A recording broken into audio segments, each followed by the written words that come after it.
दुनिया है काम की जगह है, स्ट्रगल की जगह है। काम कीजिए, बकवास नहीं। मस्जिद के दरवाजे पर निकला, अखैनी लटाया है, गीबत कर रहे हैं। ये इमाम साहब ठीक नहीं है, इनका पेट ऊंचा हो गया है, यहाँ खाते खाते मोटा हो गया है, इसको अगले हफ्ते इसको भगा देना है।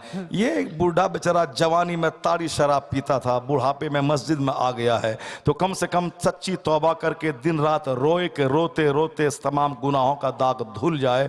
नहीं, वो जिंदगी भर तो बदमाशी की है, अब बुढ़ापे में नमाजी बना है और मजीद गीबत करके गुनाह को बटोर रहा है। उसे तो गुनाह कम करना चाहिए, कम बोलना चाहिए। अलगीबत अशद्दु मिन ज़िना, गीबत ज़िना से ज़्यादा सख्त है, क्योंकि एक आदमी ज़िना करता है, सच्ची तौबा कर ले, अल्लाह माफ़ कर देगा।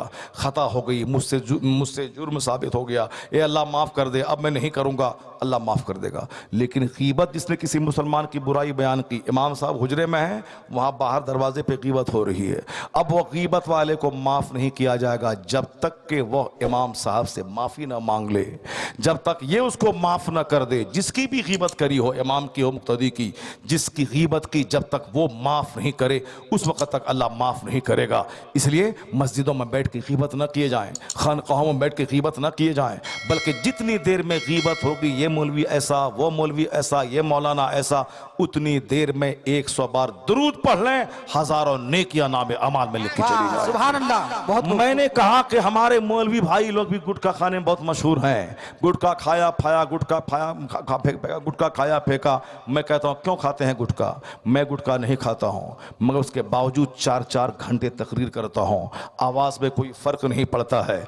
इसलिए नहीं पड़ता है कि जो गैर ज़रूरी चीज़ें हैं उसके खाने से आदमी की सेहत कमज़ोर होती है, और जो गैर ज़रूरी चीज़ों को छोड़ दे, अल्लाह की बात करता रहे, अल्लाह उसे रूहानी ताकत अता करता चला जाता है। जरा जोर से बोलिए सुभान अल्लाह, हाथ उठा के बोलिए ला इलाहा इल्लल्लाह। आप किसी नेता का भाषण 1 घंटा सुने तो आप बेजार हो जाएंगे, मगर ये एक खतीब की तकरीर 4-5 घंटे आप सुनते हैं, आप प्यासे रह जाते हैं। क्यों? जो झूठ बोलेगा उसको कौवा काटेगा, और वह 10 मिनट बोलेगा, पानी पिएगा, लेकिन जो कुरान हदीस बोलेगा उसको कौवा नहीं काटेगा, वह बोलता चला जाएगा, रूहानी ताकत मिलती चली जाएगी। सुभान अल्लाह। कुरान पढ़ेगा, रूहानी ताकत मिलेगी, कुरान सुनेगा, रूहानी ताकत मिलेगी।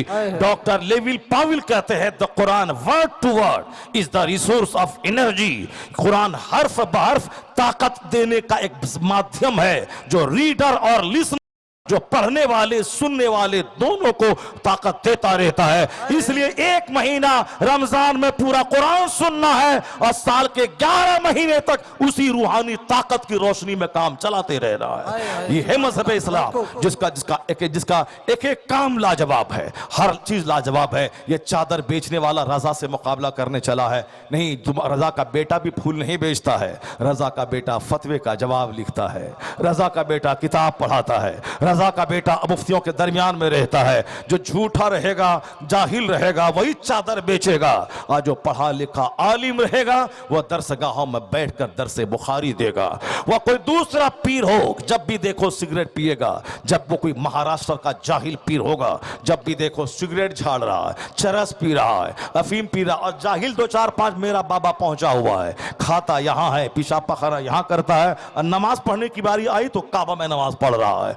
वह जाहिल दी ग्रेड अगर काबा ही में नमाज पढ़ता है तो हिंदुस्तान की रोटी क्यों खाता है? उसे तो काबा की रोटी खानी चाहिए, मदीने का अजवा खाना चाहिए। यहां कुछ नहीं खाए तब समझेंगे पक्का बाबा है ये। नहीं, मेरा बाबा नमाज भी मदीने में पढ़ता है और खाना भी मदीने में खाता है, तब हुआ वो पहुंचा हुआ बाबा। रोटी यहां खाना है, सिगरेट यहां पीना है, पेशाब पखाना यहां करना है, और नमाज का टाइम आए तो बाबा मदीना चला जाता है। और मुरीद उनके ऐसे दलाल किस्म के होते हैं कि अब उस पीर को मस्ती ही मस्ती है कि यहां सोए रहो और मुरीद बोले मदीना में नमाज पढ़ रहा है। ऐसे दलाल किस्म के लोग होते हैं। जिस तरह आशाराम जैसा बुढ़ा, 75 साल का बुढ़ा औरत के सामने नंगा हो गया, 16 साल की लड़की के सामने अभी जेल के सलाखों में मर रहा है। वह पंजाब का गुरमीत सिंह 250 एकड़ जमीन पे अपना आश्रम बनाया था, और ठगने के लिए उन्होंने साहब दूसरों के सामने ढोंग रचता था, मैं बहुत पहुंचा हुआ आदमी हूं, और लड़कियों के साथ रेप करता था, उसके खिलाफ बोल। टी राजा बोल उसके खिलाफ, वो दिल्ली की बंदरिया बोल उस आशाराम के खिलाफ। किस मुस्तफा के खिलाफ बोलता है? वो मुस्तफा तो इस कदर दुनिया के जाहिद कि सैयदा आयशा कहती हैं कि सरकार का विसाल हो गया, 2 दिन लगातार जौ की रोटी भी पेट भर के नहीं खाया। रात का लंबा कयाम, रात का लंबा सजदा, उतना बड़ा साजिद, उतना बड़ा नमाजी कोई दुनिया में दूसरा नहीं गुजरा। उनके खिलाफ क्या बोलता है? बोल उसके खिलाफ जो तेरी बेटी के साथ रेप करता है, जो 70 साल के बुढ़ापे में औरतों की ब्लैकमेलिंग करता है। वह जिसने औरतों को प्रोटेक्शन दिया, जिसने औरतों को तहफ्फुज दिया, औरतों की इज्जत की हिफाजत की, तू क्या जाने? वह रामकृष्ण राव जो ब्राह्मण हिंदू है, वो क्या बोलता है मुस्तफा के बारे में? वो कहते हैं the personality of Muhammad, it is most difficult to get into the whole truth of it, only a glimpse of it I can catch, what a dramatic succession of this picturesque scenes. वह हिंदू बोलता है this is Muhammad the prophet, Muhammad the warrior, Muhammad the statesman, Muhammad the orator, Muhammad the saint, Muhammad the जज, Muhammad the refuge of orphans, protector of slaves, emancipator of women, all these magnificent roles in these departments of human activities, he is like a hero।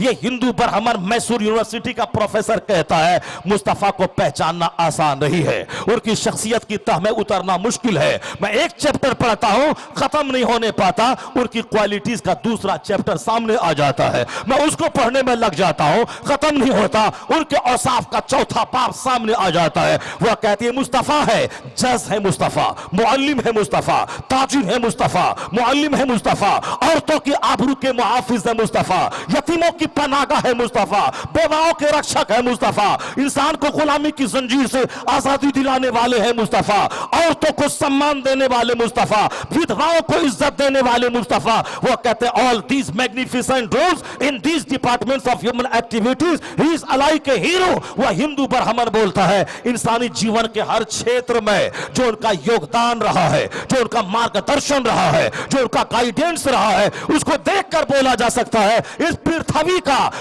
और इस पृथ्वी का अद्वितीय व्यक्तित्व का मालिक, इस जमीन का लाजवाब इंसान कोई है तो मोहम्मद अरबी की जाते के रागी। नारे तकबीर, नारे रिसालत। यह है जिन पढ़े लिखे लोगों ने सरकार दो जहां की तारीफ की है। ये 2-4 लुच्चे लफंगे क्या जाने मुस्तफ़ा कौन है। मुस्तफ़ा वो हैं, आला हजरत से पूछिए मुस्तफ़ा कौन है। वो कहते हैं तेरे तो वस्फ ऐबे तना ही से है बरी, हैरान हो मेरे शाह मैं क्या क्या कहूँ तुझे, लेकिन रजा ने खत्म सुखन इस पे कर दिया, खालिक का बंदा खल्क का आका कहूँ तुझे। वाह वाह वाह वाह, क्या बात, बहुत अच्छा। अरे भाई कहाँ जा रहे हो? माशाल्लाह। बाबा, ए बाबा कहाँ जा रहे हैं? 1 मिनट।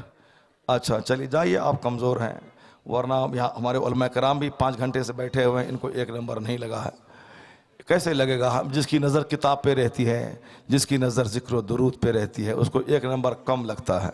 तो जितनी देर में 1 नंबर जाएगा उतनी देर में 10 बार दुरूद पढ़ लेगा। एक बड़े मुफ्ती साहब है बनारस में, वो अक्सर मैं उसकी बात नोट करता हूँ, वो पान भी नहीं खाते। मैंने उनसे पूछा पान क्यों नहीं खाते हैं? पान तो खाना चाहिए, कैल्शियम मिलता है, दांत मजबूत होता है। कहा कि कैल्शियम मजबूत क्या होगा मौलाना साहब, जितनी देर में पान चबाऊंगा पिरकी फेंकूंगा उतनी देर में 10 बार दुरूद पढ़ लूंगा। बहुत बाकमाल मुफ्ती, आज तक मेरे कान में उनका वह जुमला है। अल्हम्दुलिल्लाह मैं पहले कभी कभार 2-4-10 दिन में पान खा भी लेता था, मीठा पान, जर्दा वाला पान तो खाएंगे तो मर जाएंगे, बेहोश हो जाएंगे। तंबाकू वाला मीठा पान पहले कभी कभी खाते थे, जो उस महाराष्ट्र में कहते हैं औरतों का पान बोलते हैं उसको, लेडीज़ पान, लेडीज़ पान, लेडीज़ पान दे दो, वो लेडीज़ पान मीठा पान होता है। और अल्हम्दुलिल्लाह लेडीज़ पान पहले कभी कभी खाते थे। नागपुर इलाके में आए, बस रुकी ढाबा पे, आप बिल्कुल वो खुल फ्रीज में रखा हुआ पान जो होता है मीठा पान, उसको लिया, खाया, पूरा मुँह भर जाता था, चबाना मुश्किल हो जाए उसको, धीरे धीरे उसको बहुत मेहनत से चबाता था, कभी कभी शौकिया। लेकिन जिस दिन से उनकी बात सुन ली, वह बोला कि पान इसलिए मैं नहीं खाता हूँ, जितनी देर चबाऊँगा उतनी देर में 10 बार दुरूद पढ़ लूँगा। उसके बाद से मैंने वो लेडीज़ पान भी खाना छोड़ दिया मैंने। अल्हम्दुलिल्लाह। ना मैं पान खाता हूँ, ना मैं सिगरेट पीता हूँ। हजरत ने मुझसे पूछा रास्ते में कौन सा पान चाहिए, क्योंकि अक्सर मुकर्रिर, अक्सर आलिम लोग वो आते हैं तो पहले फ़ोन से कर देते हैं कि 10 पान लगा के स्टेज पर चाहिए, उगलदान भी चाहिए, और जब तक वो बैठे अपना चबा रहे, उगलदान में फेंक रहे हैं, चबा रहे हैं। तो अब चूंकि सबके साथ वही मसला होता है, अब कोई बोलता है कि वो चाहिए, क्या बोलता है, रजनीगंधा चाहिए, और उसमें क्या चाहिए, वो पान में वो 3 नंबर या 4 नंबर क्या क्या बोलता है वो, हाँ वो 300 नंबर 200 नंबर चाहिए। तो अब वो सब चाहिए, तो अब साहब हजरत हमसे पूछ रहे थे कि कौन सा नंबर आप खाते हैं, कौन सा चाहिए। मैंने कहा नहीं मैं नहीं खाता हूँ। अच्छा आप और कुछ शौक सिगरेट वगैरह से? अल्हम्दुलिल्लाह मैं नहीं खाता हूँ। फिर बाद में ये लोग बोलेंगे वाह क्या बात है, ये मौलाना है कोई जो मौलाना पान नहीं खाता हो, जो मौलाना सिगरेट नहीं पीता हो, जो मौलाना बीड़ी नहीं पीता हो। फजूल चीज़ों को छोड़ दे, सेहत के लिए बहुत नुकसानदेह है। सिगरेट, बीड़ी, तंबाकू सब सेहत के लिए बहुत नुकसानदेह है। बहुत बड़े बूढ़े लोग घर में तड़प तड़प के मर रहे हैं, मौत भी नहीं आ रही है उनको, तड़पते हैं, सीधा सांस फूल रही है, दम नहीं, सांस नहीं ले पाते। अब मस्जिद में चलेंगे 10 कदम तो सीना पकड़ के बैठ जाएंगे।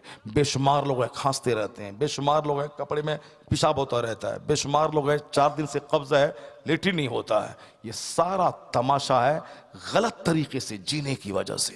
जिसने जवानी में जो चाहा, मैं मौलाना क्या बोलेगा, ऐसे जियो ऐसे मरो, हमारा मन है जैसे जिएंगे जिएंगे, तुम कौन बोलने वाला होता है।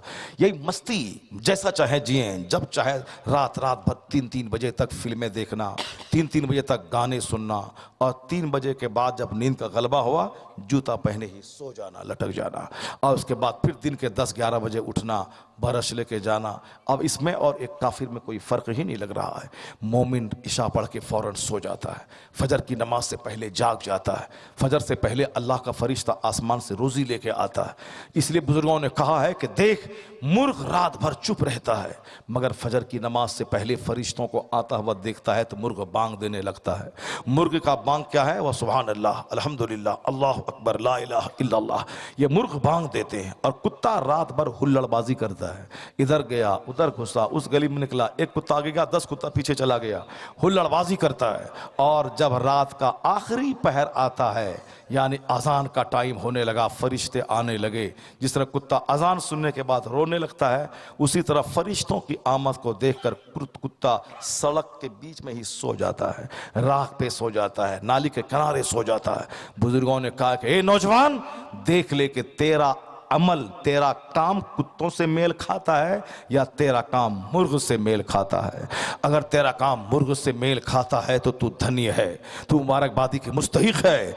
इसलिए इशा पढ़ के फौरी सो जा, मोबाइल को ऑफ कर दे। मोबाइल अच्छी चीज़ है, लेकिन जिस तरह लेट्रिन करना ज़रूरी है, और हमेशा लेट्रिन में कोई रहेगा तो मर जाएगा। खाना ज़रूरी है, मगर कोई हमेशा 24 घंटे खाएगा तो मर जाएगा। सोना ज़रूरी है, मगर जो 24 घंटे सोएगा तो मर जाएगा। उसी तरह मोबाइल चलाना जरूरी है, लेकिन जो 24 घंटे चलाएगा तो दिमाग पागल हो जाएगा, 24 घंटे चलाएगा तो आंख की रोशनी खत्म हो जाएगी, 24 घंटे चलाएगा तो उनका दिल मर जाएगा। 10 साल इंतजार कीजिए, 10 साल के बाद सबसे ज्यादा डॉक्टर जो पैदा होंगे वो आंख के डॉक्टर पैदा होंगे, आंख के मरीज पैदा होंगे। वो तो अब ये हम लोग तो 50 साल से आगे हो गए, 50+, हमारी उम्र है 50+, फिर भी पता नहीं चलता कि 50+ वाला आदमी 5-5 घंटे बगैर पानी ही में कैसे खिताब करता है। 50+, अभी मैं चश्मा पहन रहा हूं, बिल्कुल एक लाइट पावर का, चूंकि जो बारीक हुरूफ होते हैं पढ़ने में दिक्कत होती है। 50+, और यहां 14 साल का छोकरा है चश्मा लगा लिया, 20 साल का छोकरा है चश्मा लगा रहा है, 25 साल का लौंडा है चश्मा लगा रहा है, बगैर चश्मा के जी नहीं पाएगा। चूंकि जो मोबाइल आग से चार्ज होता है, बिजली से, और जो उस आग पे 24 घंटे नजर रखेगा उसकी आंख जल जाएगी, उसकी बीनाई खत्म हो जाएगी। इसलिए आंख बचाना है तो जिस तरह से नमाज जरूरी है 5 टाइम, खाना जरूरी है 2-3 टाइम, सोना जरूरी है 5 से लेकर 6 घंटे, उसी तरह मोबाइल चलाने का भी एक टाइम फिक्स रहे। मुझको 24 घंटे में सिर्फ 3 घंटे मोबाइल चलाना है, और वो भी गैपिंग के साथ चलाना है। अभी 10 मिनट, उसके बाद बंद कर देना है, फिर आधा घंटा, फिर बंद कर देना। अभी जरूरतन, यानी कोई दिन की किताब पढ़े या बिजनेस का सामान देखे, फालतू। ऐसा नहीं कि व्हाट्सएप पे ऐसे कर रहे हैं, उंगली डाला वो चिल्ला रहा है, उंगली डाला वो एक्सीडेंट स्कैन कर दिया, यहाँ उंगली डाला, वो साहब जुआ खेल रहा है, उंगली डाला, वो वहाँ नाच रहा है, उंगली डाला, वहाँ पे वो बस गिर गई खाई में। इसी को देखने में 2-4 घंटे गुजर गए। उसके बाद आंख में दर्द है, सर में दर्द है, बदन में दर्द है। मर जाओ, फालतू चीजों को इस्तेमाल मत करो। अमेरिका के लोग आज बेदार हो गए, कहने लगे 2 लाख का मोबाइल है, अंदर रख बाहर मत रख। वो तो हिंदुस्तान का जाहिल है जो 5000 का मोबाइल भी हाथ में किताब की तरह लेके चल रहा है, ऐसे लेके चलता है, ऐसे लेके चल रहा है। अमेरिका का यहूदी 5 लाख का मोबाइल है, अंदर में है पता नहीं वो मोबाइल है। ये चोरी का मोबाइल 20,000 रुपए का मोबाइल 4000 में खरीदता है और ऐसे किताब की तरह हाथ में लेके चल रहा है, जैसे कोई किताब लेके चल रहा हो। और दोनों हाथ में 2 मोबाइल लेके चलता है, जैसे कि साबिर की जिंदगी का मकसद ही यही है मोबाइल चलाना।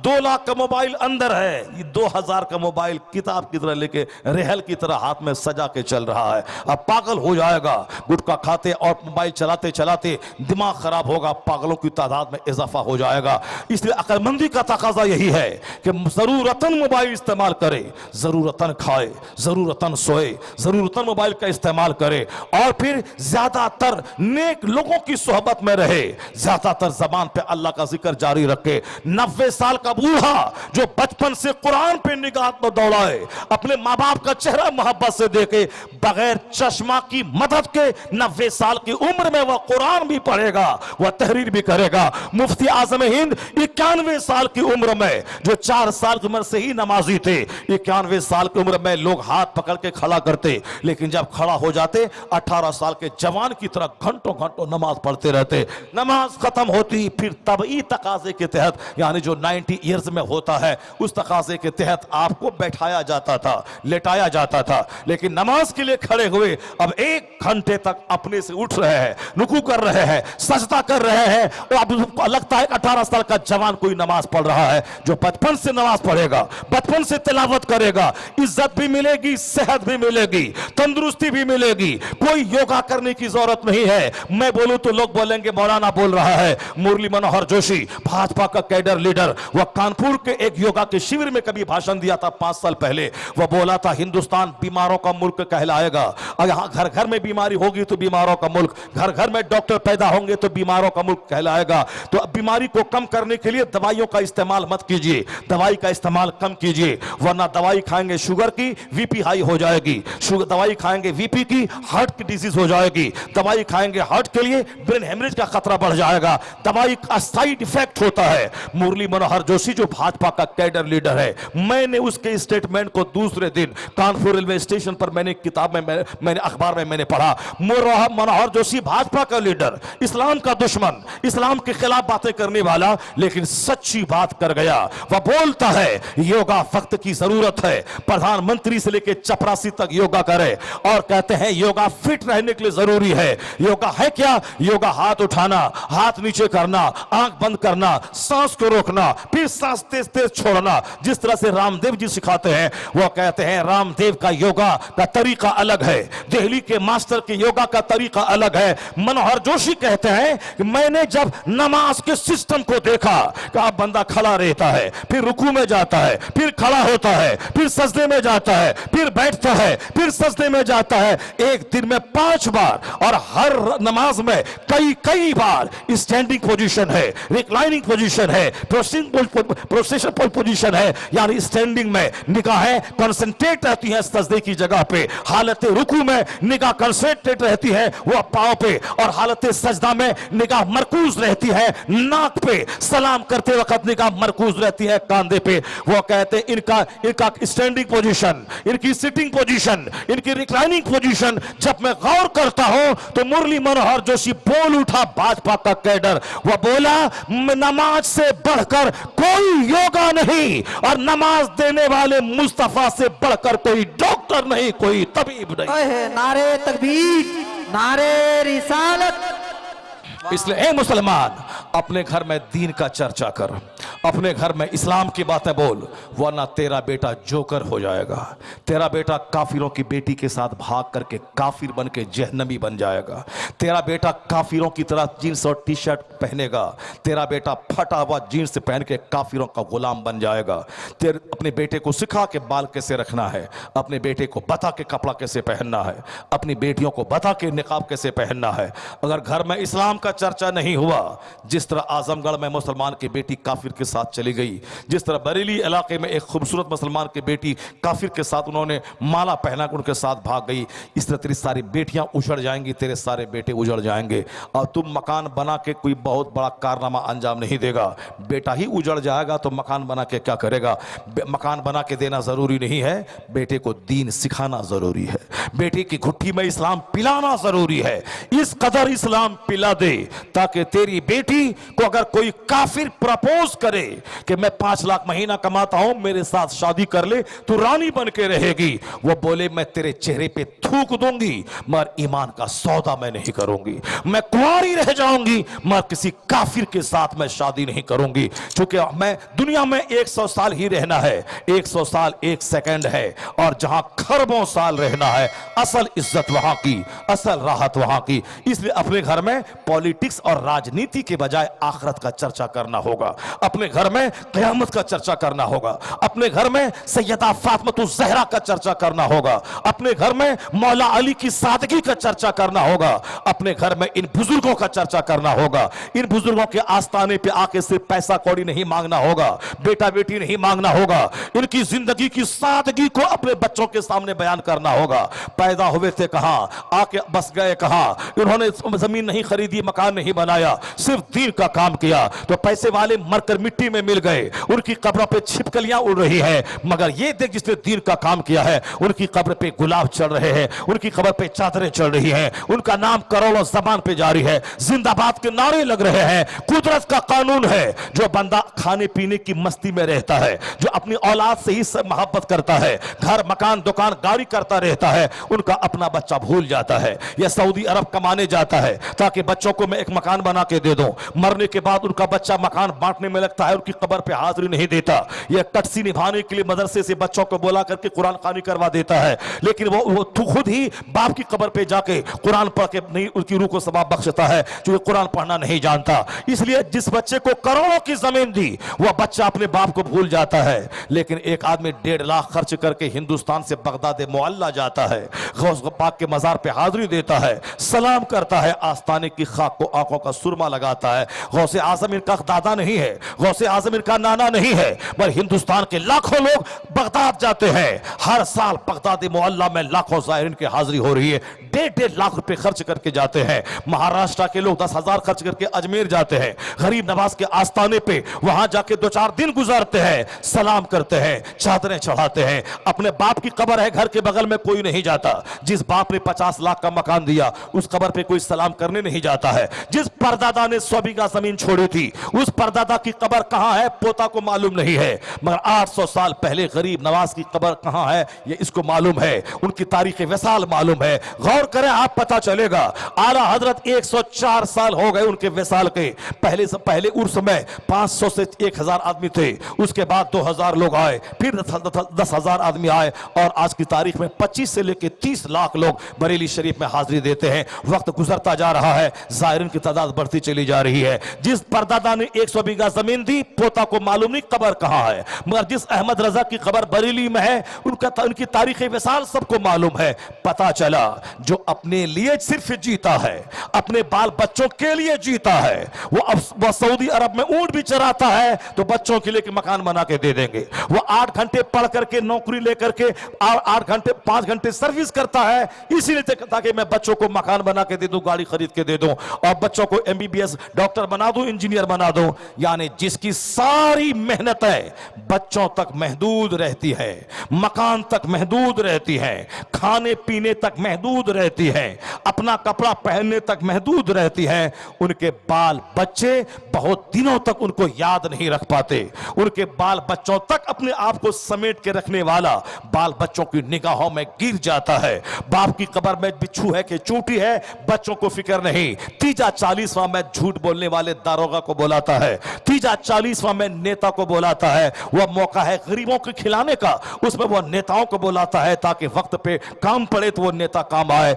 जो बेटा तेरी 40वां में तेरी लाश के साथ राजनीति करे, उसके लिए तुम नमाजें छोड़ता है, उसके लिए तुम झूठ बोलता है, उसके लिए तुम हराम कमाई करता है, उसके लिए तुम हज और ज़कात को मौखर करता है, यह अक्लमंदी का तकाजा नहीं। तकाजा अक्लमंदी के ही है, बच्चों को पाले भी तो अपनी जन्नत बचा के, मकान बनाए भी अपनी जन्नत बचा के, वह बाल बच्चों को पढ़ाए लिखाए अपनी आखिरत बचा के। जो बाल बच्चों तक महदूद रहेगा उसके बच्चे भी भूल जाएंगे। और जो वतन छोड़ता है अल्लाह के लिए, रात की नींद कुर्बान करता है अल्लाह के लिए, जो खाना पीना छोड़ता है अल्लाह के लिए। गौसे आजम पैदा हुए जीलान में, जीलान को छोड़ के आगे बगदाद में 25 साल इल्म हासिल किया, 25 साल रेगिस्तानों में बर्फ के पत्तों को खाकर अल्लाह की इबादत की। उसके बाद जब जलवत में आए तो 70 हजार के मजमे को खिताब करके दीन जिंदा किया, मदरसों का मुर्दा निजाम जिंदा किया, मस्जिदों का निजाम जिंदा किया, आलिमों के दिल में अल्लाह का डर डाला और पीरों के दिल में अल्लाह का खौफ डाला। खानका को जिंदगी दी, मदरसे को जिंदगी दी, मस्जिद के निजाम को जिंदगी दी, दरसगाह को जिंदगी दी। बादशाहों के कमरे से शराब निकालकर तहज्जुद की नमाज दाखिल किया। जब हर तरफ दीन जिंदा हुआ तो अब्दुल कादिर नाम था, लोगों की जबान पे अल्लाह ने मुहीउद्दीन जारी कर दिया, या दीन का जिंदा करने वाला है। पैदा हुआ ईरान में, कब्र है बगदाद में, सारी जिंदगी की खुशियां खत्म कर दी दीन की तबलीग में। गरीब नवाज पैदा हुए ईरान में, ईरान छोड़ के गए बुखारा समरकंद, इल्म हासिल किया।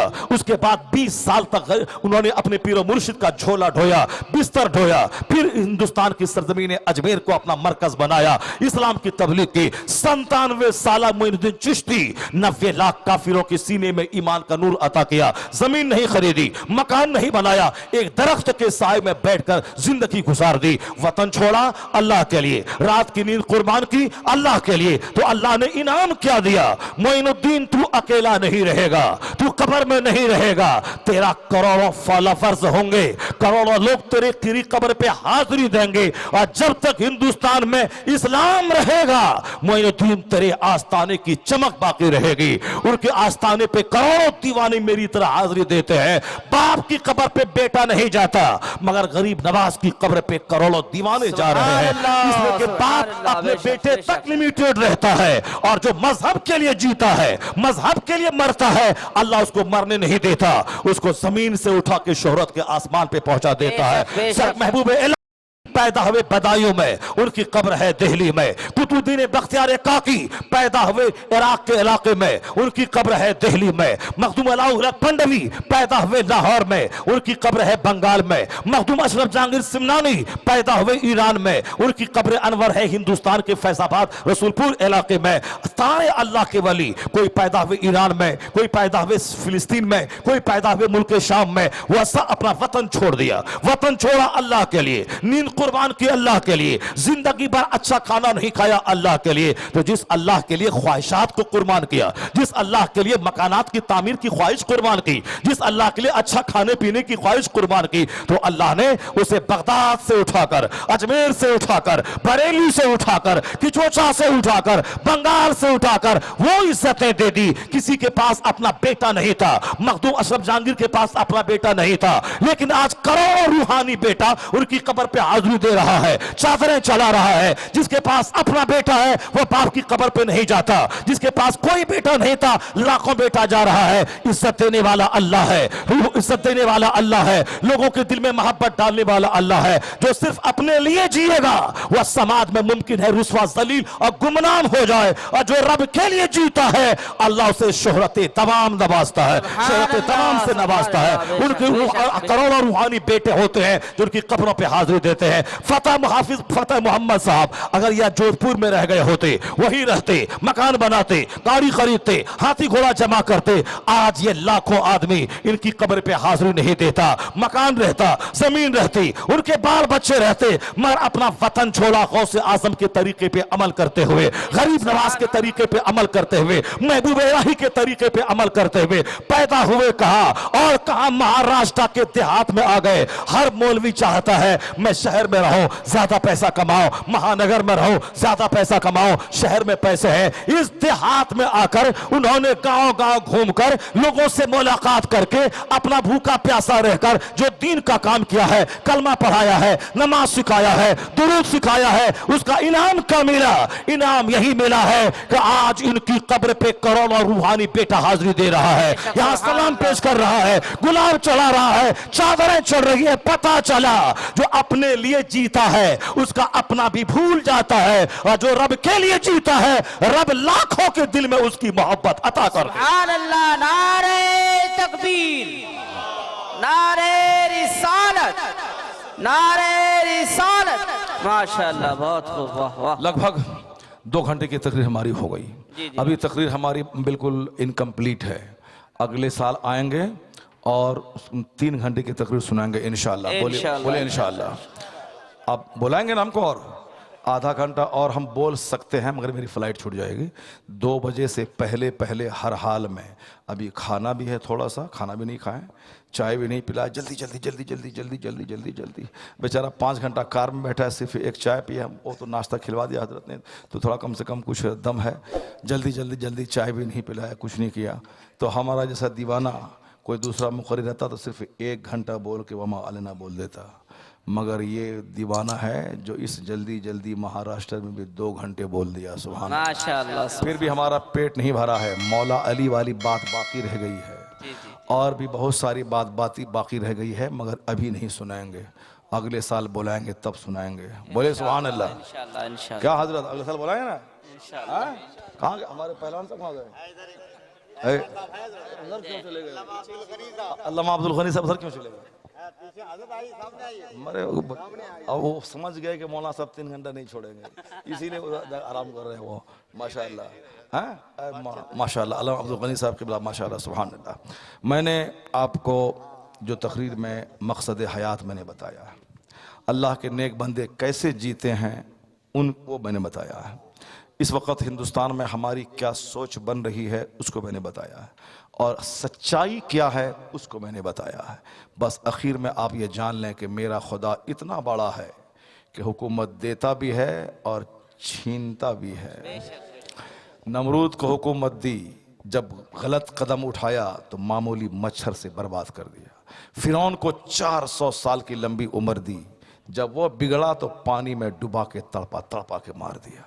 अबू जहल मुस्तफ़ा के कत्ल का प्लान बनाया तो अल्लाह ने मैदान बद्र में 2 बच्चों के हाथों तड़पा तड़पा के मार दिया। तो अल्लाह ताला हुकूमत देना भी जानता है, हुकूमत छीन के हाथ में कटोरा दे के भीख मंगवाना भी जानता है।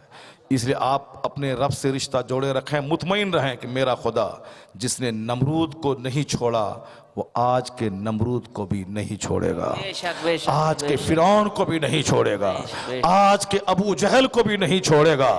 अगर चाय की दुकान से उठा के सिंहासन पे वो मेरा अल्लाह बैठा सकता है, फिर सिंहासन से हटा के उसे सड़क छाप बना भी सकता है। इसलिए आप बेफिक्र रहें, इस्लाम न डूबा है न डूबेगा, जितना ही दबाया जाता है उतना ही हरा होता चला जाता है। सुभान अल्लाह। इसलिए अपने मजहब के ताल्लुक से बिल्कुल बेफिक्र रहें। जिस मजहब की खिदमत में गौसे आजम की मेहनत शामिल है, जिस मजहब की खिदमत में गरीब नवाज की मेहनतें शामिल है, जिस मजहब की खिदमत में आला हजरत फाजिल बरेलवी की मेहनत शामिल है, जिस मजहब की खिदमत में हाफिज फतेह मोहम्मद की मेहनतें शामिल है, जिस मजहब की खिदमत में औलिया अख्ताब व अब्दाल और उलमाए कराम की जमात की मेहनतें शामिल है, वो मजहब कभी जलील नहीं होगा। लोग दबाते रहेंगे, मुस्तफ़ा के फॉलोवर की तादाद में इजाफा होता चला जाएगा। बस आप अपने नबी से सच्ची मोहब्बत कीजिए, औलिया और सालिहीन की जिंदगी को अपनी जिंदगी में उतारने की कोशिश कीजिए। फिर दुनिया की हैसियत क्या है? यह दुनिया तो जलील है, सबसे बड़ी चीज वो आखिरत की नेमत है। सबको दुनिया भी मिलेगी, आखिरत की नेमत तो आपके लिए ही है कि मोहम्मद से वफा तूने तो हम तेरे हैं। यह जहां चीज है क्या लौहो कलम तेरे। अल्लाह ताला हाफिज फतेह मोहम्मद साहब क़िबला रहमतुल्लाह अलैह के सदक़े में हम सबों को दीनदारी अता फरमाए, हम सबों को भी दीन की खिदमत की तौफीक अता फरमाए। आमीन अल्लाह हमारे घर के बाल बच्चों को दीनदार बनने की तौफीक अता फरमाए। आमीन आमीन अल्लाह जितने सारे मुसलमान यहाँ जमा हैं सबों के घर में खुशहाली अता फरमाए, आमीन। सबों को सेहत तंदुरुस्ती अता फरमाए। अल्लाह सबों को मुहलिक और तबाहकुन बीमारी से बचाए। अल्लाह ताला हम सबों के कारोबार, खेत खलियान और घर में बरकतें अता फरमाए। आमीन। अल्लाह अपने नेक बंदों के सदक़े हम सबों को नेक बनने की तौफीक अता फरमाए। आमीन। अल्लाह ताला इस गुफ्तगू को कबूल फरमाए। इस पर सबसे पहले मुझे और आप सबों को अल्लाह अमल की तौफीक अता फरमाए। आमीन। आमीन आमीन व आखिरु दावाना अनिल हम्दुलिल्लाहि रब्बिल आलमीन। या नबी सलाम अलैका, या रसूल सलाम अलैका, या हबीब सलाम अलैका, सलावतुल्लाह अलैका। या नबी सलाम अलैका, या हबीब सलाम अलैका, या हबीब सलाम अलैका, सलावतुल्लाह अलैका। या हबीबी या मोहम्मद, सुबह लूंगा शाम लूंगा, तेरा प्यारा नाम लूंगा, कब्र से उठते ही आका, तेरा दामन थाम लूंगा। या नबी सलाम अलैका, या रसूल सलाम अलैका, या हबीब सलाम अलैका, सलावतुल्लाह अलैका। या हबीबी या मोहम्मद, सदका दो गौसुल वहरा का, सदका दो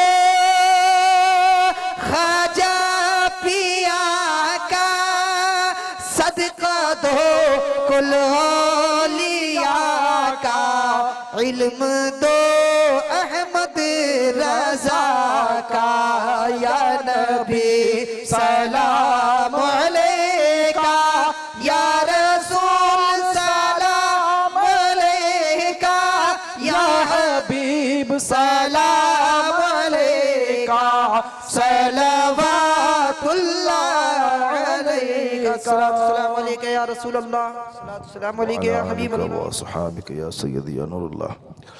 माशाअल्लाह, जलसा आपका बहुत ही कामयाब रहा। आप लोगों ने बहुत कीमती वक्त इस जलसे को दिया और टाइम भी अच्छा गुजरा, आपका वक्त भी अच्छा गुजर गया, रात अच्छी गुजर गई। ज़िंदगी में ऐसी रात कभी कभी आती है जो रात खालिस इबादत में गुजर जाती है। तो जिस्मानी इबादत हो गई, कान ने अल्लाह का ज़िक्र सुना, ज़बान ने अल्लाह का ज़िक्र किया, आँख ने नेक लोगों का चेहरा देखा। आप इस जन्नती महफिल में रहे। दुआ के लिए हाथ उठाइए। अल्लाहुम्मा सल्ली अला सय्यिदना व मौलाना मुहम्मद मअदनिल जुद वल करम व अलैहि व बारिक व सल्लिम। या अल्लाह, इस महफिल पाक को कबूल फरमा। जितने लोगों ने ताउन दिया है सबको कबूल फरमा। ए अल्लाह, सबों के घर में बरकतें अता फरमा, सबों के घरों में मोहब्बतें अता फरमा, सबों को एक दूसरे से की इज़्ज़त करने की तौफीक अता फरमा। ए अल्लाह, तमाम बीमारों को शिफा अता फरमा, जो कर्ज़ के बोझ में दबे हैं उससे रिहाई अता फरमा। ए अल्लाह, जो बच्चे नौकरी नहीं मिली है उसको अच्छी नौकरी अता फरमा। जिन बच्चों की शादी में ताख़ीर हो रही, मौला अपने करम से उनकी शादी का इंतज़ाम फरमा। ए अल्लाह, जिसके दिल में जो जायज़ और नेक तमन्ना है सब पूरी फरमा। मौला हम सबों को गौसे पाक के मुरीदों में कबूल फरमा। क़ब्र में, हश्र में, जन्नत में, हर जगहों पे क़ादरी झंडा नसीब फरमा। रब्बना तक़ब्बल मिन्ना इन्नका अंतस समीउल अलीम व तुब अलैना इन्नका अंतत तव्वाबुर रहीम। इन्नल्लाह व मलाइकतहु युसल्लूना अलन नबी या अय्युहल्लज़ीना आमनू सल्लू अलैहि व सल्लिमू तस्लीमा। अल्लाहुम्मा सल्लि अला सय्यिदिना व मौलाना मुहम्मदिन मअदनिल जुद वल करम व आलिहि व बारिक व सल्लिम। सलातु व सलामुन अलैका या रसूलल्लाह। सुब्हान रब्बिका रब्बिल इज़्ज़ति अम्मा यसिफून व सलामुन अलल मुरसलीन वल्हम्दुलिल्लाहि रब्बिल आलमीन। आलमीन। आमीन बेहक ला इलाहा इल्लल्लाह। जोर से बोलिए ला इलाहा इल्लल्लाह, और जोर से ला इलाहा इल्लल्लाह, और सीना खोल के ला इलाहा इल्लल्लाह, और ताकत से ला इलाहा इल्लल्लाह। बोलिए अस्तगफिरुल्लाह अस्तगफिरुल्लाह अस्तगफिरुल्लाह रब्बी मिन कुल्लि ज़ंबिन व अतूबु इलैह। ला इलाहा इल्लल्लाह मुहम्मदुर रसूलुल्लाह सल्लल्लाहु अलैहि वसल्लम।